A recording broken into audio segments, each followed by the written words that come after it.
ઉના સરકારી sub district હોસ્પિટલમાં વિવિધ સાધનોનું લોકાર્પણ કરવામાં આવ્યું. ઉના સબ ડિસ્ટ્રિક્ટ આજરોજ ઉના ખાતે જિલ્લા આયોજન કચેરી તથા ડિસ્ટ્રિક્ટ મિનરલ ફાઉન્ડેશન ગીર સોમનાથની ગ્રાન્ટમાંથી જિલ્લા પંચાયતના પ્રમુખ શ્રી મંજુલાબેન મુછાર, ઉનાના માનનીય ધારાસભ્ય શ્રી કાળુભાઈ રાઠોડ, જિલ્લા કલેક્ટર શ્રી દિગ્વિજયસિંહ જાડેજા સાહેબ સહિત મહાનુભાવોની ઉપસ્થિતિમાં ₹66.75 લાખથી વધુના ખર્ચે મુકાયેલા વિવિધ અત્યાધુનિક આરોગ્યલક્ષી સાધનોનું લોકાર્પણ કરવામાં આવ્યું.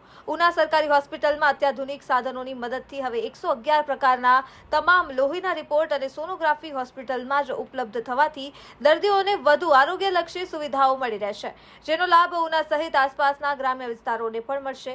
આ તકે જિલ્લા ભાજપ ઉપપ્રમુખ શ્રી રાજુભાઈ ડાબી, નગરપાલિકાના પ્રમુખ શ્રી પરેશભાઈ બાંભણિયા, નગરપાલિકાના ઉપપ્રમુખ શ્રી પ્રતિનિધિ મયંકભાઈ જોશી, તાલુકા પંચાયતના પ્રમુખ શ્રી એબાભાઈ મકવાડા, પૂર્વ શહેર ભાજપ પ્રમુખ શ્રી મિતેશભાઈ શાહ, તેમજ હોસ્પિટલના કર્મચારીઓ, નગરપાલિકાના ચૂંટાયેલા સદસ્યશ્રીઓ, સંગઠનના વિવિધ મોરચાના હોદ્દેદારશ્રીઓ અને કાર્યકર્તાઓ ઉપસ્થિત રહ્યા હતા.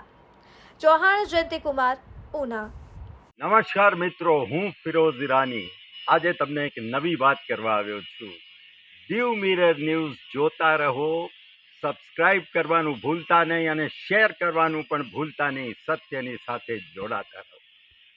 નમસ્તે મિત્રો, હું છું ચાંદની પરમાર. આપની મનપસંદ ચેનલ એટલે કે દીવ મિરર ન્યૂઝ ચેનલને લાઈક કરો, શેર કરો અને ફોલો કરો.